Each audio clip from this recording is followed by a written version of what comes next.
In the sprawling golden dust of Osu, Ghana, where women were measured by the sway of their backsides, Anya was a straight line in a world of breathtaking, luxurious curves.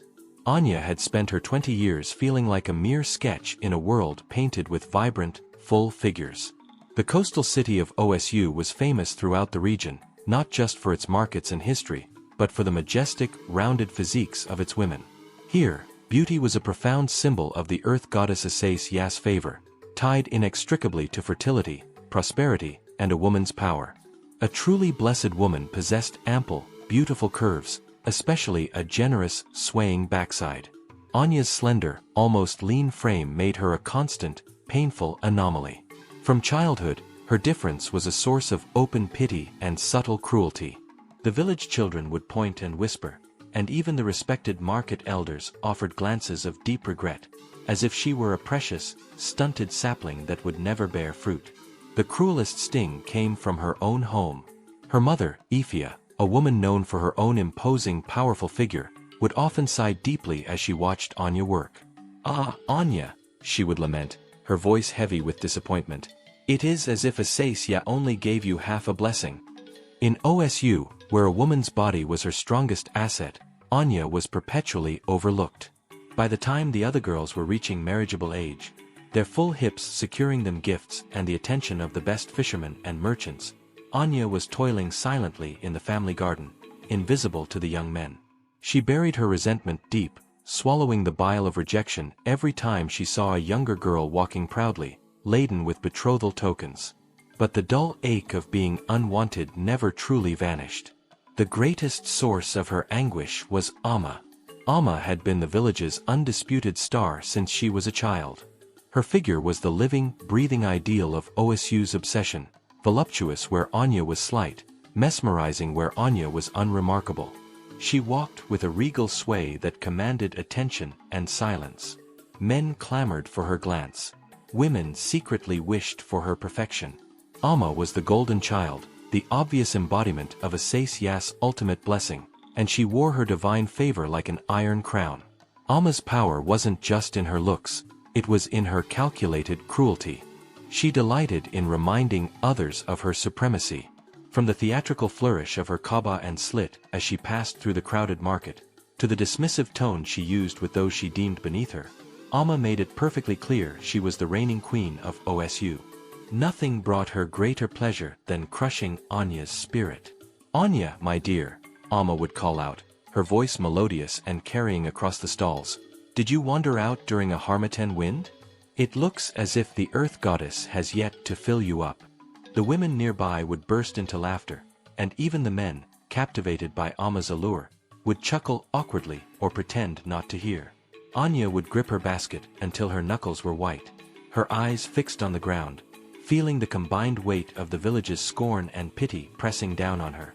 Just a fortnight before the colossal Homowo Harvest Festival, Osu's most important and competitive celebration, Amma escalated her torment. The Homowo Festival was a sacred time to honor Asase Yaa, thanking her for the bounty of the harvest and the fertility of the people. It was also, unofficially, a grand arena where the women, dressed in their most dazzling silks, engaged in a silent, fierce contest to display their physical blessings before the village's most eligible men. This event always left Anya profoundly distressed, as it was the day her lack was most vividly magnified.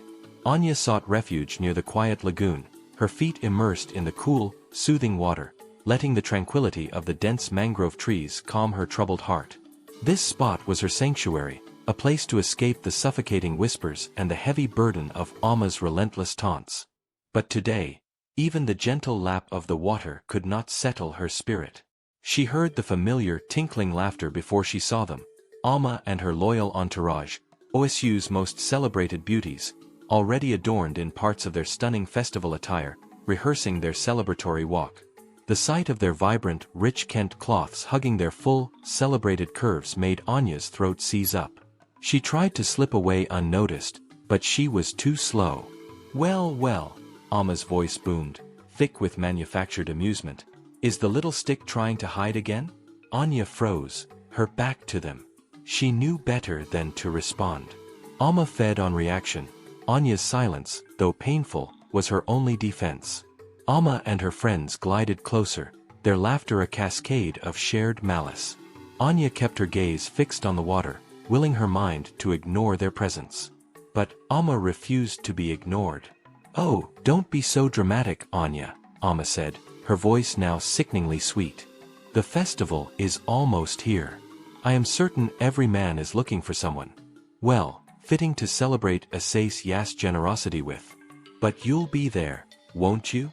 Huddled in a dark corner, trying to fade away, just like always." The women around her snickered. Anya's hands clenched into desperate fists, her nails digging deep into her skin as she fought back the surge of tears. It was an old, agonizing routine. No matter her effort to avoid it, her very existence seemed to be an insult to the village's shallow ideals of beauty. "Perhaps we should assist her," Amma continued, her tone dripping with false concern. "After all, it is hardly her fault that the great Asase Yaa neglected to finish her design." She turned to her friends, her eyes glittering with dark delight. "Girls, shall we help our Anya look more appropriate for the festivities?" Anya rose quickly, her heart hammering against her ribs. "I don't need your help," she whispered, her voice tight but unwavering. Amma's smile briefly flickered, then reformed, wider and more dangerous. "Oh, you don't," she purred, stepping close. Her considerable height and imposing presence seemed to swallow Anya. "But you are such a pitiful cause, Anya. How could you possibly manage without a little guidance?" Anya opened her mouth to retaliate, but Amma was quicker. She lunged, snatching the edge of Anya's cloth wrapper and pulling it taut against her slender waist. "Perhaps if we tie this much higher," Amma mused, yanking the fabric painfully tight, "we can create the illusion of a desirable shape. After all, poor illusions are all you have, aren't they?" The women shrieked with laughter. Anya's face flushed crimson with searing shame. She desperately wanted to lash out, to scream at Amma, but she knew challenging the queen of OSU was challenging the very foundation of the village. With a final cruel tug, Amma released the cloth, stepping back to admire her handiwork. "There," she declared, satisfaction slick in her voice. Much better.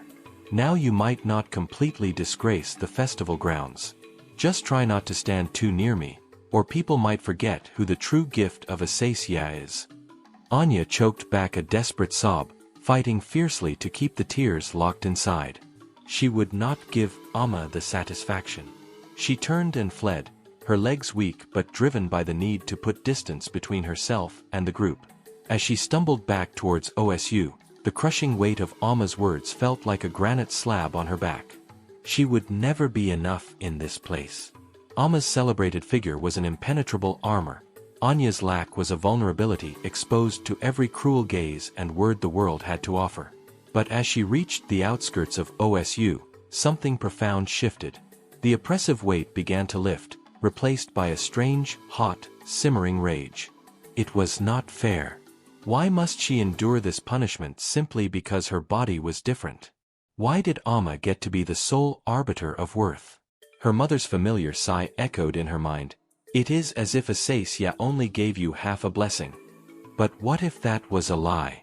What if her difference wasn't a punishment at all, but a cryptic sign of something far greater? This wild, defiant thought ignited a sudden, fierce determination. Amma might rule OSU through fear and physical perfection, but Anya refused to let that dictate her destiny. There had to be a way out of this invisible prison, a path to her own genuine power. If the village's rigid standards of beauty would not accommodate her, then she would shatter those standards herself. She knew what she had to do. That evening, Anya sat beside the small, communal cooking fire in her family's compound. The licking flames danced against the walls of the mud brick structure. Across from her, Ifia was meticulously shelling nuts, her movements slow and weary. "Mother," Anya began, her voice barely a whisper, yet firm. "Do you truly believe the goddess Asase Yaa only gave me half a blessing?" Ifia's hands paused. She looked up, her old eyes studying her daughter with a strange intensity. The only sound was the crackle of the fire. "I have always told you, Anya," her mother finally said, her voice slow and measured. "The goddess blessed this coast long ago. The women's figures are the proof of her favor. I cannot tell you why your blessing took a different form. Anya squeezed her hands tightly in her lap. But what if this isn't a curse? What if there is another path, something deeper? Her mother sighed, setting her work aside. Anya, you are not cursed. But you are different, and here, that difference is a heavy load. The world sees you as incomplete. And perhaps, in the way OSU measures things, they are not wrong. Anya's heart tightened, but her resolve was absolute. What if I could find out the truth? What if I could speak to Asase Yaa myself? Ifia's eyes widened instantly, a look of genuine fear clouding her face. Do not speak such terrible things, child. The grotto of the first water is not a place for the likes of you. The goddess does not answer every whim, and to seek her out is reckless and dangerous.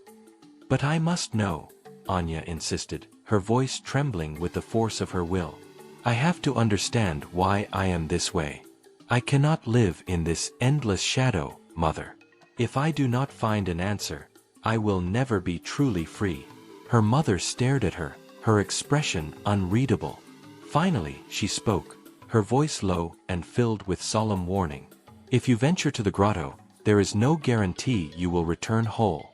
And if you do return, Anya, the person who comes back may not be the one who left. I don't care, Anya replied, her jaw set with desperate courage. I will take that risk. Ifia let out a long, heavy breath, her shoulders slumping in resignation. Then go, if you must. But be warned, Anya. You may not like the wisdom you find. Anya nodded, her heart a frantic drumbeat of fear and excitement. She did not know what awaited her in the ancient, forbidden grotto. But she knew she could no longer tolerate the crushing cycle of Amma's venom and the village's narrow judgments. It was time to forge her own destiny. The next morning, Anya rose before the first sliver of dawn. OSU was quiet, wrapped in a cool, coastal mist. She gathered a small travel bag, a pouch of dried groundnuts, a small calabash of water, and a smooth cowrie shell, a childhood charm for protection. Stepping outside, she glanced back at her family's home, a lump forming in her throat. She had known no other life, yet leaving it behind, even for a short journey, brought a terrible uncertainty. Would I return? And if so, would anything truly change? She shook off the doubt, the memory of Amma's sneer fueling her purpose. This was no longer about fleeting beauty or social acceptance. This was a quest for her own selfhood, for a worth that existed outside of OSU's rigid definition. With a powerful breath, Anya turned toward the wild, untamed wilderness that led to the grotto of the first water. The path quickly narrowed, disappearing into the immense, dark green embrace of the forest. The grotto was a place of deep fear and reverence, the rumored hidden residence of Asase Yaa. Few had dared to enter. None had ever returned with a detailed account of what they saw. As she walked, Anya's mind churned. What face would the goddess wear? Would she be the terrifying, earth-shaking deity of the legends, or something gentler? And what was the single, crucial answer she sought? The trees grew monstrously tall, their twisted branches braiding above her head, creating deep, shifting shadows in the faint light. The noise of the city vanished, replaced by the profound silence of the deep wood. Anya's heart pounded, but she pushed onward, refusing to turn back. She had sacrificed too much to surrender now. After what seemed like an eternity, the foliage parted, revealing a small, hidden clearing. At its center was a pool, the water so incredibly clear she could see the golden sand at the bottom. The air around it was preternaturally still, as if time itself had stopped to observe. This was it. This was the sacred pool where the mother goddess could sometimes be found.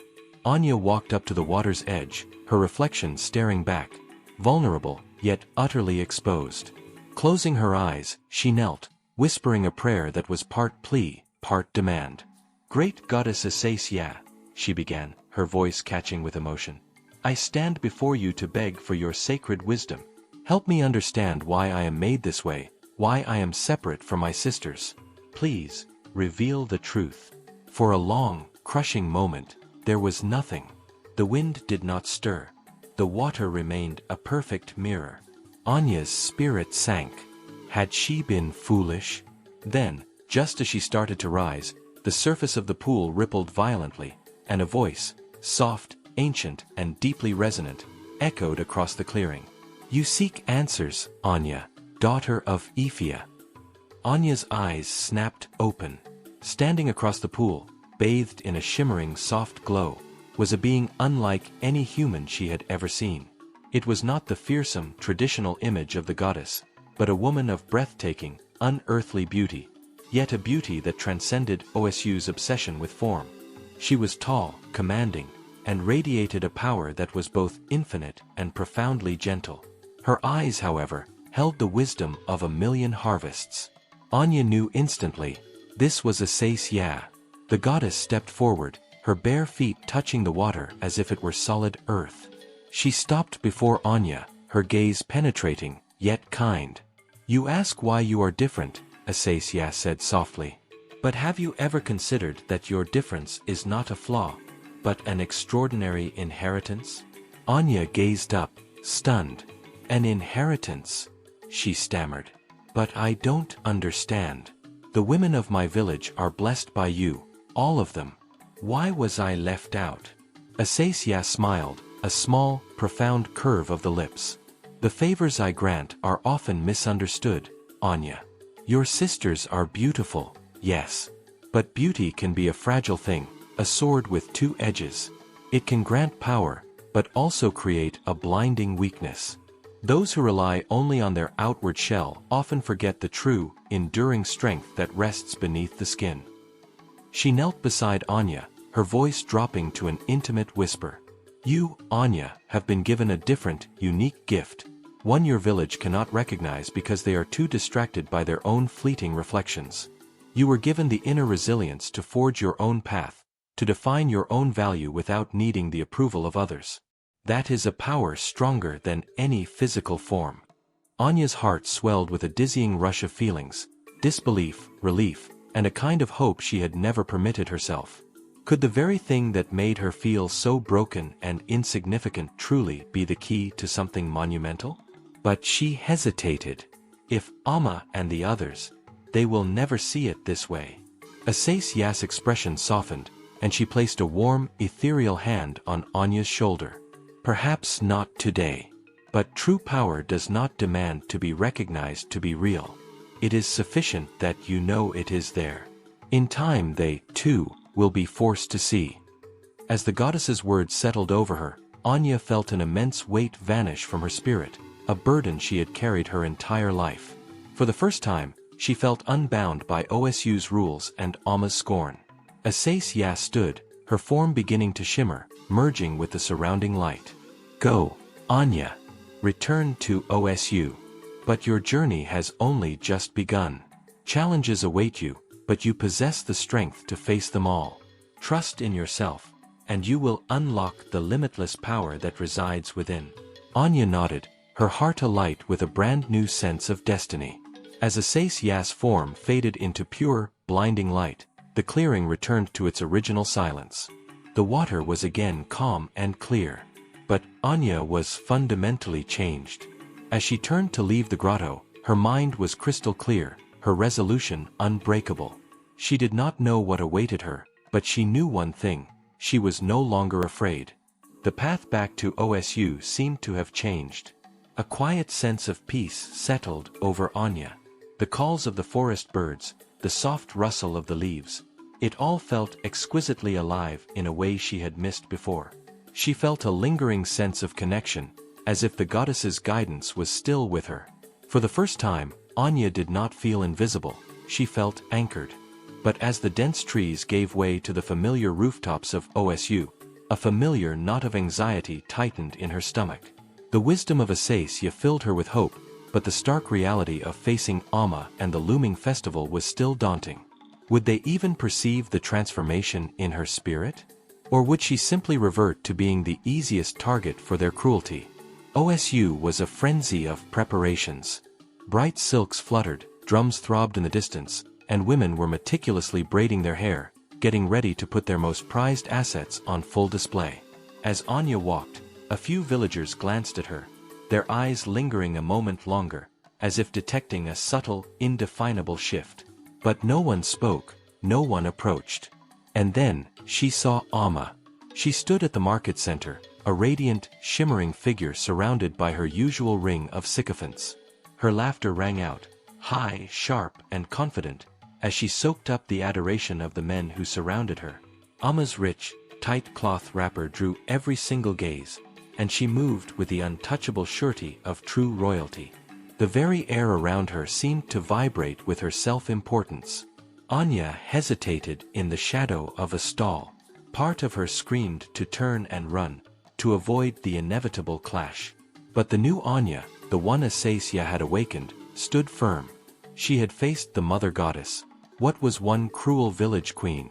Taking a deep, steadying breath, Anya stepped out into the sun.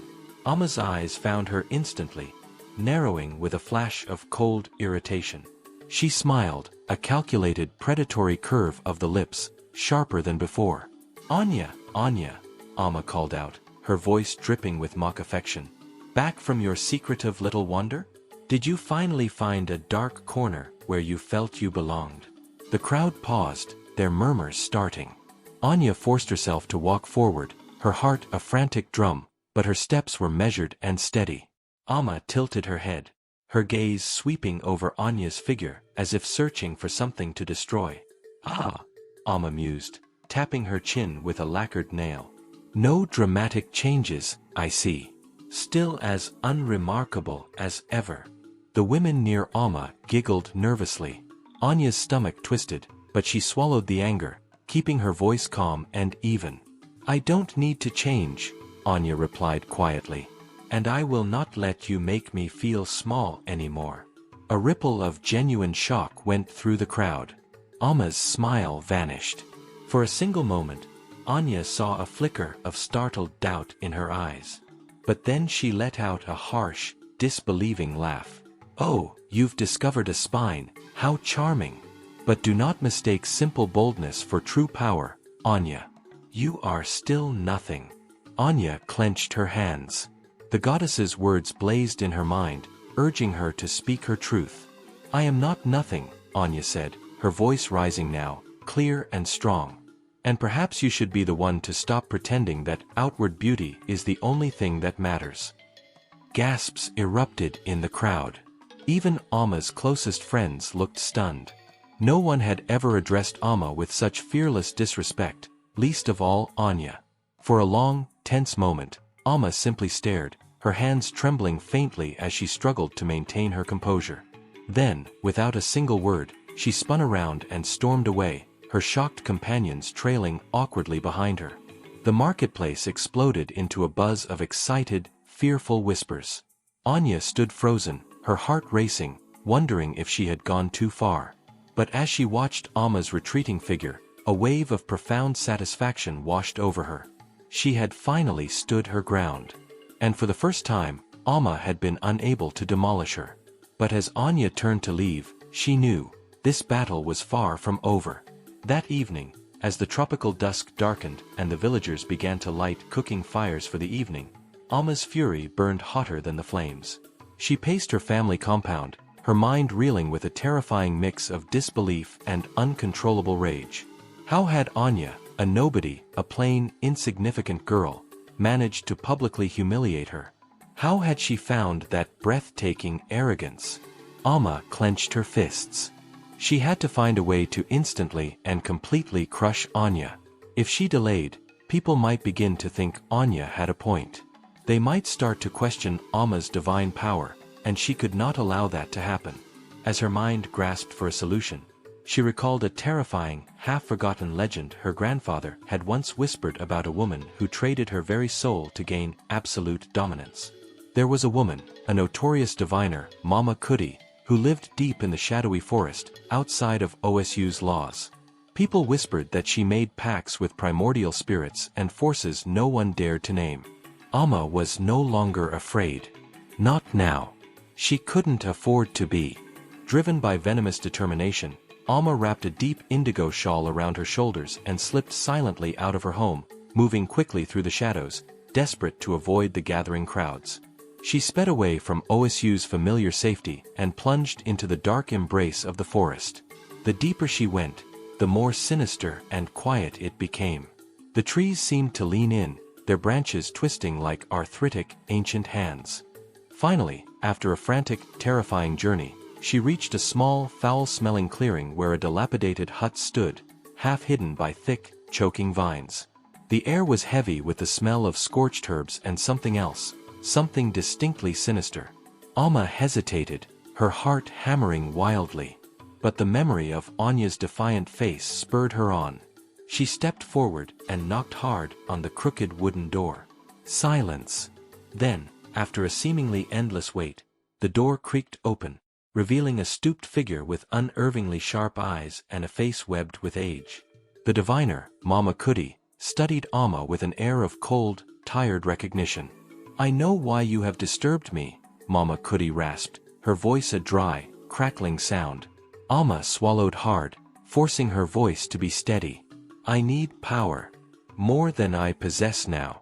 I need to remind everyone in OSU who I truly am." The old woman's eyes glinted in the darkness, and a slow, chilling smile stretched across her face. "Ah, power," she hissed softly. "It always demands a toll, you know." "I do not care," Amma whispered, trembling with reckless desperation.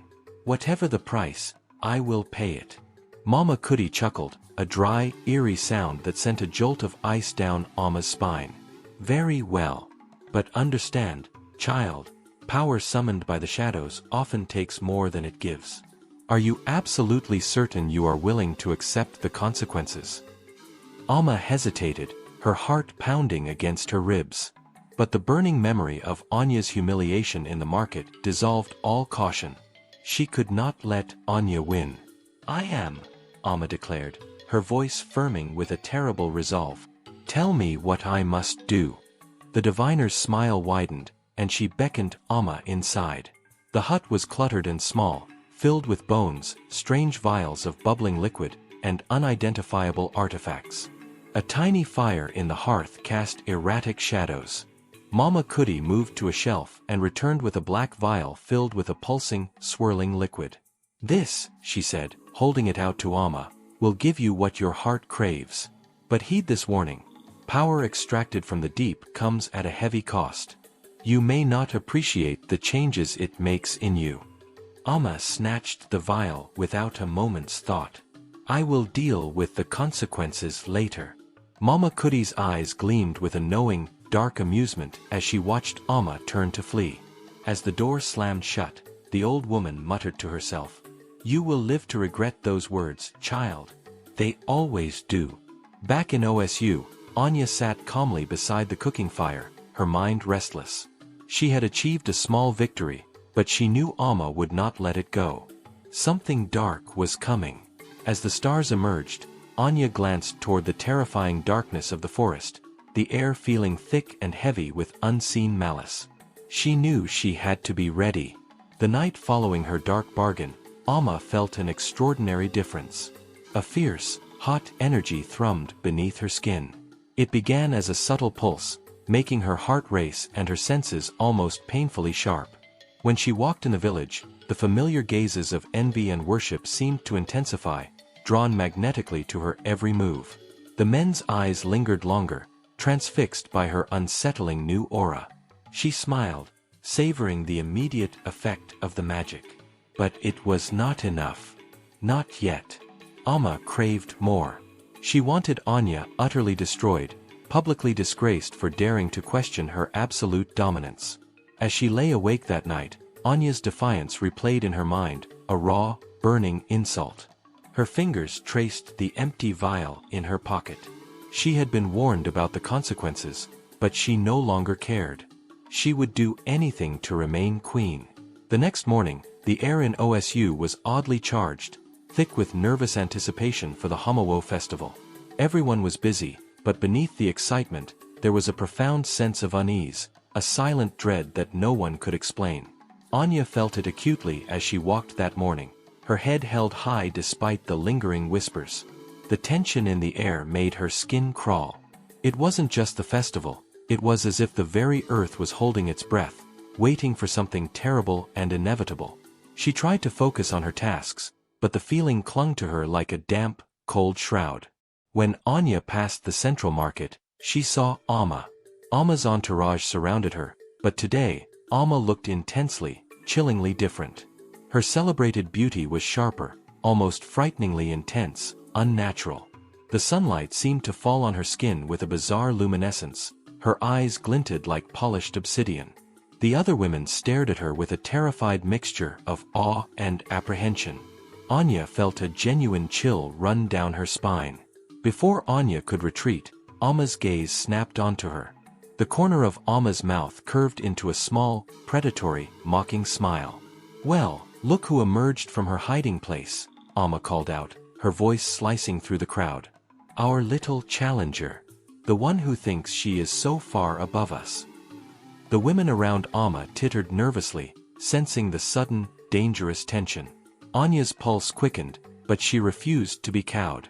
She stood tall, meeting Amma's gaze evenly. "I don't need to believe I'm above you," Anya replied calmly. "I simply choose not to measure myself by your trivial, shallow standards." A visible shockwave hit the crowd. No one ever spoke to Amma like that, especially not in public. For a single moment, Amma's smile faltered, her eyes narrowing with barely contained fury. The dark power inside her flared, hot and wild, and Anya thought she saw a brief, unnatural flicker in Amma's eyes, like the reflection of a monstrous fire. But then Amma's smile returned, colder this time. "You are quite correct, Anya. You don't measure up at all. But you should be careful how loudly you announce your lack of value. Often, those who pretend they don't care about beauty are just consumed with jealousy for those who possess it." With that, Amma spun on her heel and strode away, her entourage scattering in her wake. The villagers exchanged deeply troubled glances. Anya stood there, heart pounding. She had not yielded, but something about Amma was terrifyingly wrong. A darkness had taken root and was rapidly growing. As the day wore on, that sinister feeling intensified. By evening, strange, terrible things began to happen in OSU.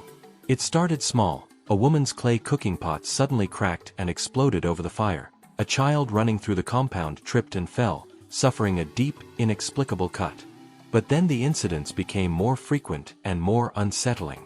A man's entire yam field withered to dust overnight, despite being robust the day before.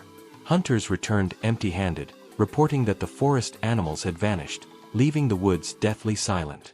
The very air felt heavy, oppressive, as if the village was suffocating under a dark cloud. Anya watched it all with deepening dread.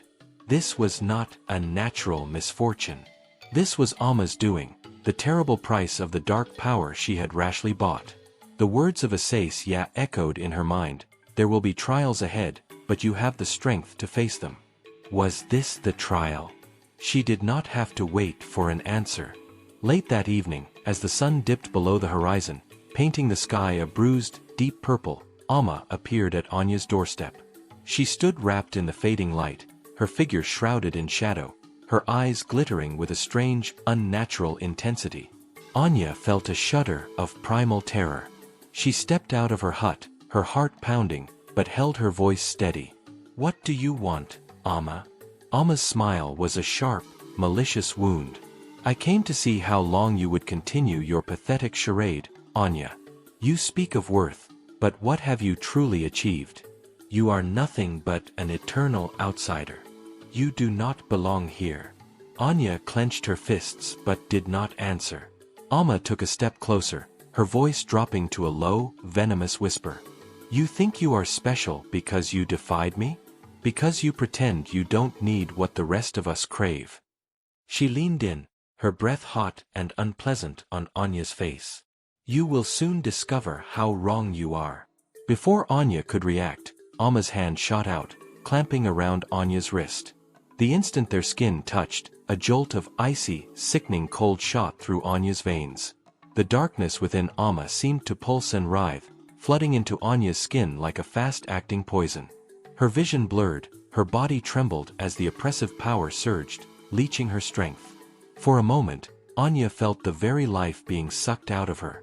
"You have no idea what you're challenging, Anya," Amma hissed, her grip like iron, her eyes blazing with malevolent pleasure. "You thought you could survive in this village without my permission?" Anya gasped, struggling to pull free. But then, from somewhere deep within, a warmth began to glow, a flicker of the true power Asase Yaa had spoken of. It was faint, a tiny spark, but it was there. With a cry of desperate refusal, Anya wrenched her hand free, stumbling back, her chest heaving. The icy coldness began to recede, replaced by a radiant warmth that spread through her limbs, reigniting her strength. She stood tall, her eyes fixed on Amma. "I don't need your permission," Anya declared, her voice now steady and resolute. "I don't need your shallow approval, or your borrowed power. I know who I am. And that is more than enough." Amma's face contorted with pure, blistering rage, the darkness inside her crackling with the witch's magic. But something had fundamentally shifted in Anya. She could feel the goddess's strength flowing through her, steady, eternal, and unbreakable. With a guttural snarl of frustration, Amma turned and vanished into the night. Anya stood alone, her heart still racing, but she knew the true danger had not passed. Amma's rage had been fed by something dark and monstrous, and she was not yet finished. The following morning, OSU was gripped by full panic. More fields had withered. The vital communal wells were drying to dust. The air felt suffocating and thick with malice. The villagers huddled together, whispering, their eyes darting to the sky, the forest, and each other. Anya watched from the marketplace. She knew this was Amma's doing, the toxic consequence of the dark magic. As the sun climbed higher, a fierce sense of urgency seized her. Amma's power was spiraling out of control, and the entire village was paying the fatal price. She had to stop her. Taking a deep breath, Anya turned and set off towards the forest. She had no clear plan, but she knew she could not allow Amma's corrosive jealousy to destroy everything. Whatever blessing Asase Yaa had given her, whatever strength she had unearthed within her soul, she needed it now. The path ahead was terrifyingly uncertain, but Anya's resolve was unshakable. OSU might not recognize her strength yet, but soon, they, and Amma, would have no choice. The twisting shadowy path to Mama Kuti's hut was almost completely dark. As Anya made her way, her mind raced with the terrible implications of what she was doing. Amma's rage, fueled by dark magic, was literally poisoning the earth. But doubt gnawed at her. Would her inner strength, the subtle power of self-worth Asase Yaa had blessed her with, be enough against a magical, dark force? Amma had traded with evil. Anya had no magical defense. The goddess's voice came back to her. True power does not demand to be recognized to be real. Anya forced herself onward. She would trust that quiet strength. She arrived at the clearing just as the sun set. Her heart pounded as she saw Amma emerge from the diviner's hut, her eyes burning with raw fury. "I knew you would come, fool," Amma spat, her voice sharp as glass. She smiled, a grotesque, cruel distortion of her former beauty, now tainted by the magic. Her skin seemed to pulse with an unnatural, sickening light, her eyes glowing with the same eerie fire Anya had seen before. "I knew you would come," Amma hissed in a low, evil voice. "But you are too late." Anya stepped forward, her fear dissolving into fierce determination. "Amma, stop this madness," she said, her voice calm but firm. "This magic isn't just hurting me. It's destroying OSU. It's hurting everyone." Amma let out a harsh, bitter laugh that echoed through the trees. "Hurt? They deserve it. After all the years they worshipped me, they deserve to see what real power looks like." "This isn't power, Amma," Anya replied. "This is terrified desperation.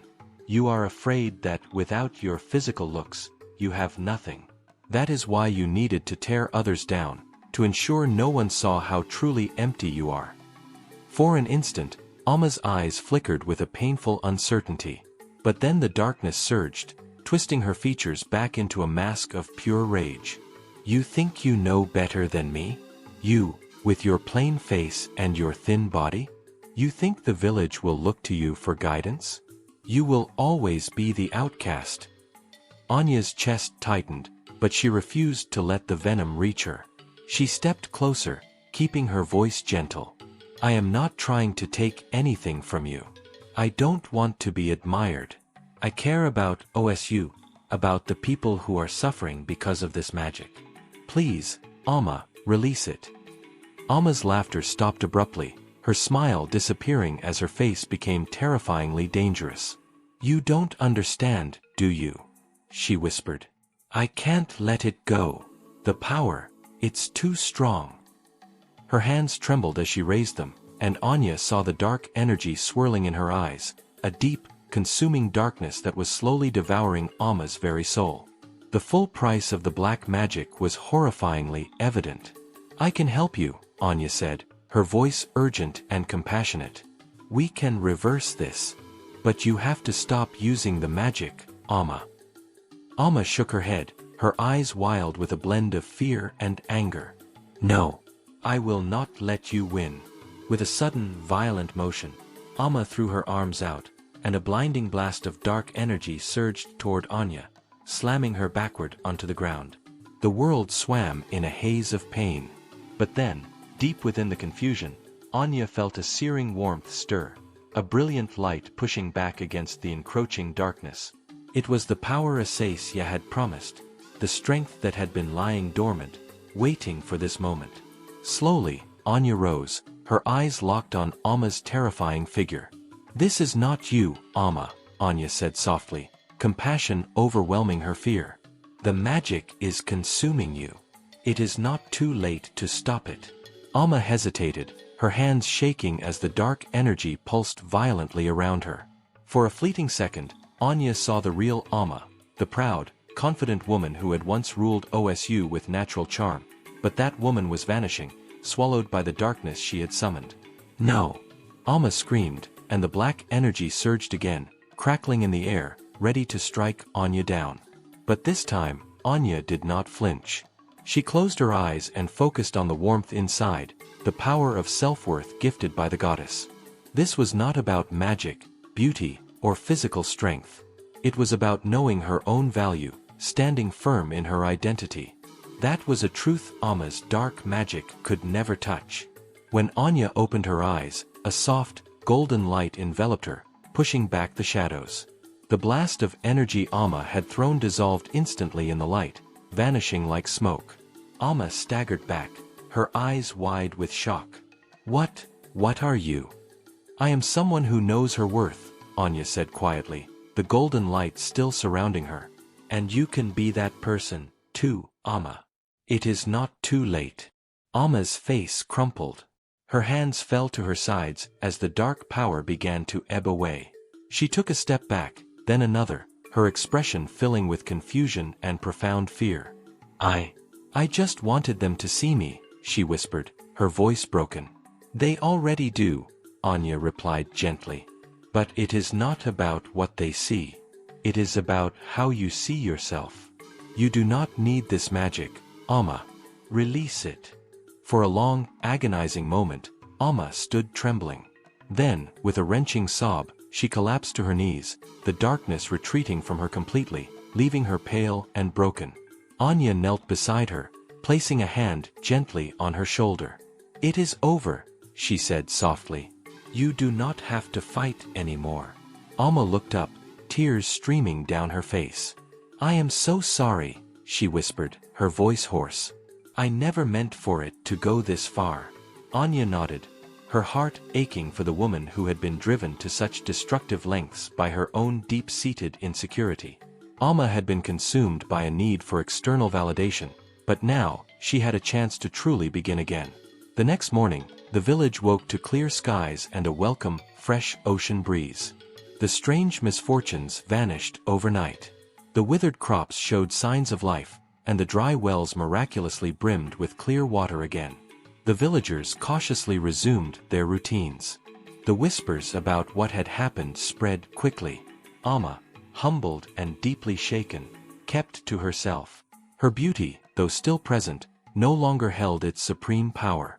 She avoided the gazes of those who once worshipped her, unsure how to exist without the dominance she had relied on. But Anya was there, quietly, subtly offering support. She needed no grand gestures. She had discovered something far more valuable, her own quiet, unshakable worth. As the days passed, the people of OSU began to see Anya with new eyes. They no longer whispered or looked at her with pity. They saw her profound resilience, her quiet confidence, and they started to respect her for it. The Homowo Festival came and went. This year, Anya did not hide. She stood among the women, not as an outcast, but as someone who had found her own place, not in the shadows of others, but in the fierce, honest light of her own identity. As the drums beat and the fires blazed, Anya smiled, knowing the blessing Asase Yaa had given her. The power of knowing her own self was more than enough. In the months that followed, Amma began to truly change. She no longer chased the fleeting admiration that had once defined her. Instead, she focused on quiet service, helping others in OSU, learning to value things beyond the physical. Anya, too, continued to grow. The inner strength she discovered became a guiding light, not just for her, but for all those who sought her counsel. People began to come to her for wisdom, comfort, and guidance. And though OSU still celebrated its vibrant beauty, it had learned a deeper truth. True, enduring power comes from within. Anya had finally found hers. And in time, so did Amma. Thank you for staying for the full telling of this tale. If this story of true self-worth resonated with you, please give it a like and subscribe so you don't miss another journey into the heart of African lore. Here is another powerful story I know you'll enjoy. Watch it now.